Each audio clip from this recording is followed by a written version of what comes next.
تو جو بیت رہی تھی بلال پر، ابو فقی پر، زنیرہ پر، جو ان پر بیت رہی تھی، جو خباب پر بیت رہی تھی، جس طرح ہلاک کیا گیا ہے حضرت سمیہ کو، حضرت یاسر کو، یہ ساری تکلیفیں انہیں بھی تھی، لیکن کیا اس کا یہ بالواسطہ ایذا محمد کے لیے نہیں تھا صلی اللہ علیہ وسلم؟ آپ کے ساتھی آپ کی جان سے، لیکن آپ ان سے بھی کیا کہیں، فصبروا فصبروا فصبروا۔ جب ابو جہل بدترین ٹارچر کر رہا تھا حضرت سمیہ اور حضرت یاسر کو رضی اللہ تعالیٰ عنہ، آپ کے علم میں ہے کیسے کیسے ٹارچر کیے؟ جوان بیٹے کو باندھ دیا ایک ستون کے ساتھ، اس کی نگاہوں کے سامنے برہنہ کیا ہے ماں کو،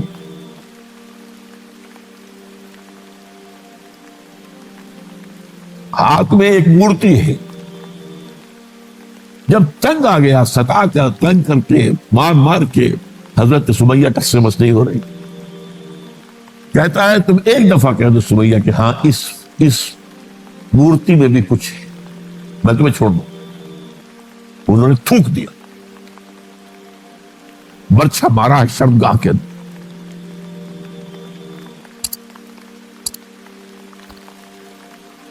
کتنی تکلیف پہنچی ہوگی ان کو،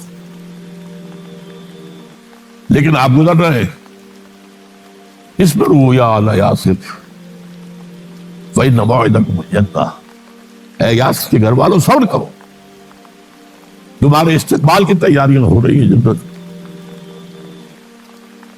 یہ سیرت کون بناتا سبحان، یہ سیرت یاسر کے ساتھ کیا کیا ہے؟ 4 اونٹ نر سانڈ، اور ان کے ساتھ رسے باندھ کر ایک رسے سے ان کا ایک بازو باندھا، ایک سے دوسرا بازو، ایک سے ایک ٹانگ دوسرے سے دوسری ٹانگ، انہیں دوڑایا ہے کہ پرستے ہو جیسے۔ یہ دین ایسے ہی قائم نہیں ہوا، عدل و انصاف کا نظام ٹھنڈے ٹھنڈے قائم نہیں ہوتا، گھر میں آرام سے بیٹھے ہوئے قائم نہیں۔ اور سنیے، 3 برس شیب بنی ہاشم کے دو قید ہے، 3 برس ٹوٹلی بائی فاٹ، ایک گھاٹی، ادھر پہاڑ ادھر پہاڑ، دونوں طرف جو ہے بحرے، کوئی کھانے پینے کی چیز اندر نہیں جائے گی، اور پورا خاندان بنی ہاشم، وہ بھی کہ جو ایمان نہیں لائے، وہ قبائلی زندگی تھی نا۔ بنو ہاشم چونکہ حضور کو پشت پناہی چھوڑنے کو تیار نہیں ہوئے، ابو طالب نے آخری وقت تک بھی ساتھ کچھ، ہاں آخری وقت کے قریب ایک بات ہو گئی تھی۔ ایک مرتبہ تو ہوا کہ وفد آیا ہے قریش کا کہ اپنے بھتیجے کو روک لو، وہ ہمارے معبودوں کی توہین کرتا ہے۔ ابو طالب نے بلایا اور آپ سے کہا کہ یہ کچھ اپنے رویے کو بدلے۔ آپ نے فرمایا چچا جان، اب تو چاہیے میرے ایک ہاتھ پر سورج اور دوسرے پر چاند رکھ دے، میں اپنے اس مشن کو چھوڑ نہیں سکتا۔ اور ابو طالب کے عین انتقال کے وقت کو آپ جب وفد آیا ہے کہ ٹھیک ہے اب ہمارا جو ہے صبر کا پیمانہ لبریز ہو گیا ہے، اب ٹھیک ہے آ جاؤ میدان میں، تم بھی ساتھ چھوڑنے کو تیار نہیں۔ ابو طالب نے بلایا، بھتیجے مجھ پر اتنا بوجھ نہ ڈالو جو میں برداشت نہ کر سکتا۔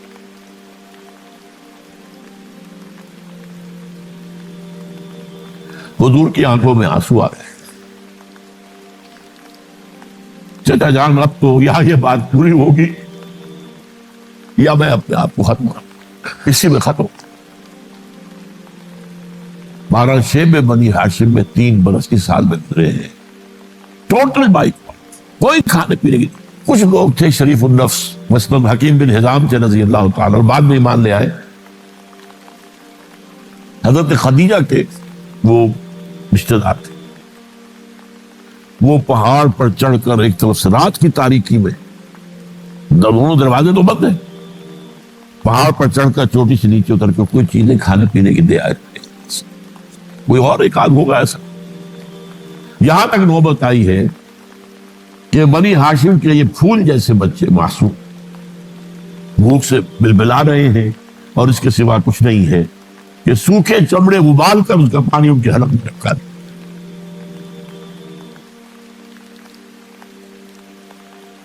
اور جو ہوا وادی طائف میں،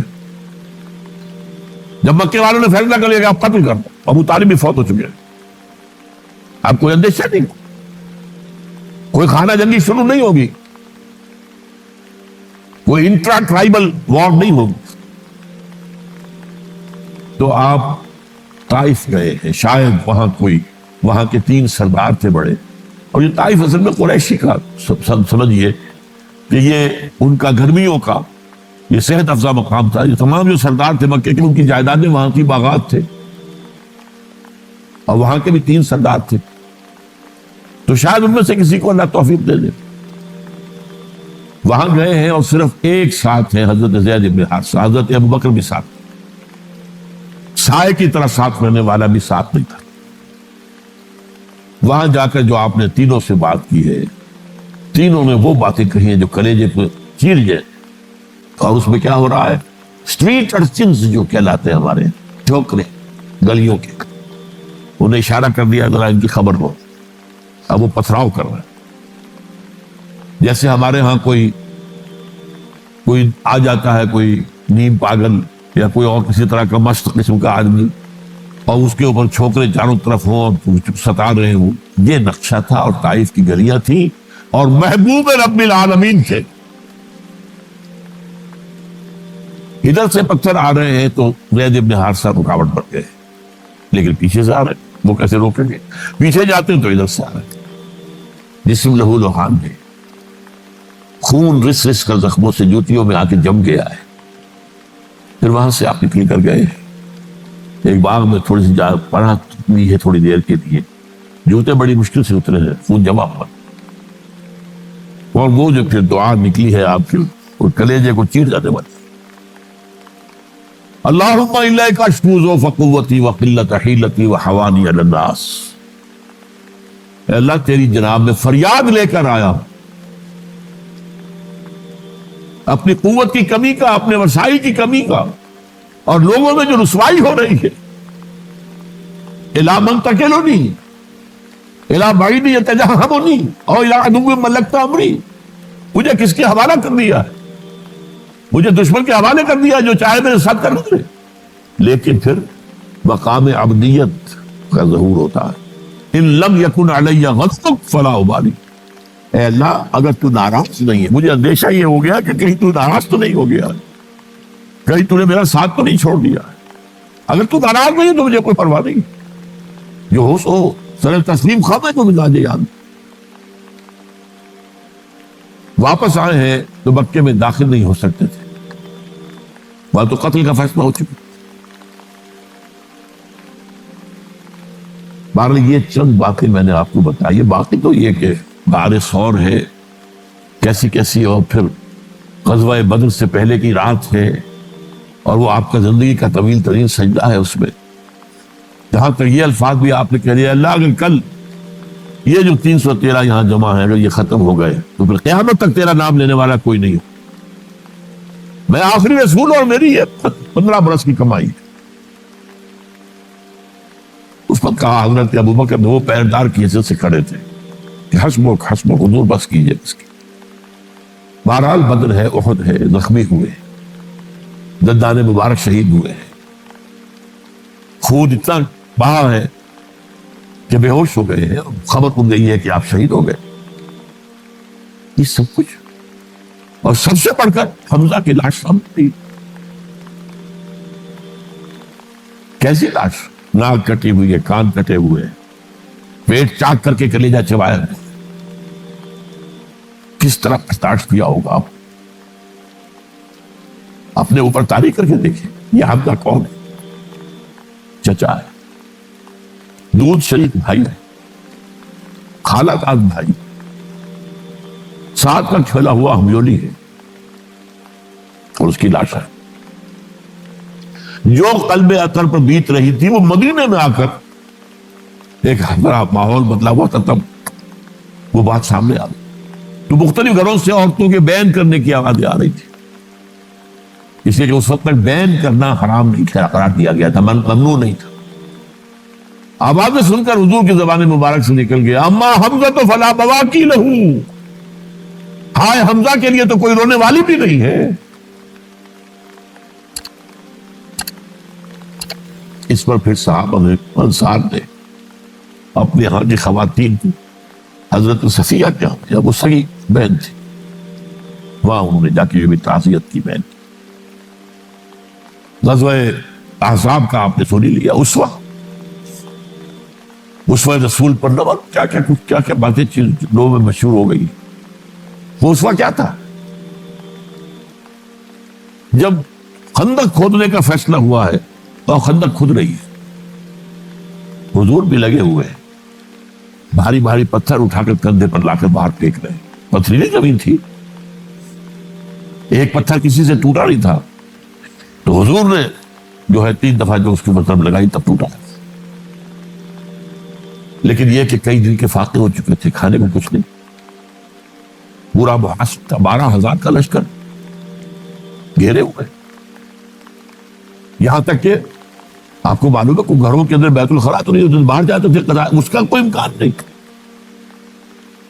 شدید ترین آزمائش جو ہوئی ہے اس کا نتیجہ ایک طرف یہ نکلا کہ منافقین کا نفاق ان کی زبانوں پر آ گیا. قرآن مجید میں ہے یہ اگلی آیات میں, ما وعدنا اللہ ورسولہ الا غرورا, ہمیں تو اللہ اور اس کے رسول نے دھوکہ دے کے مروا دیا. ہم سے کہا تھا کہ قیصر و کسریٰ کے خزانے تمہارے قدموں میں آئیں گے, اور حال یہ ہے کہ اب رفع حاجت کے لیے باہر نہیں جا سکتے, کھانے کو کچھ نہیں. اس وقت کچھ صحابہ آئے ہیں حضور صلی اللہ علیہ وسلم سے, دیکھیے فاقے سے کمر دوہری ہوئی جا رہی ہے, ہم نے اپنے پیٹوں پر پتھر باندھے, چادروں کے ساتھ پتھروں کسا ہوا تاکہ کمر سیدھی رہے. حضور نے اپنا کرتا مبارک اٹھا کر دکھایا 2 پتھر میں. یہ ہے اسوہ, یہ ہے آپ کی سنت, آپ کا اسوہ حسنہ. لیکن اس اسوہ حسنہ سے فائدہ کون اٹھا سکتا ہے؟ لقد كان لكم في رسول الله اسوة حسنة لمن كان يرجو الله واليوم الآخر وذكر الله كثيرا. اسوہ تو اپنی جگہ ہے, قرآن میں ہدایت سب کے لیے, ہدی للناس, لیکن فائدہ اٹھائیں گے صرف متقین, ہدی للمتقین ہے سب کے لیے. اسوہ سب کے لیے ہے, لیکن استفادہ وہی کر سکے گا جو 3 شرطیں پوری کرے: اللہ اور یوم آخر پر ایمان, اور اللہ کا ذکر کثرت کے ساتھ.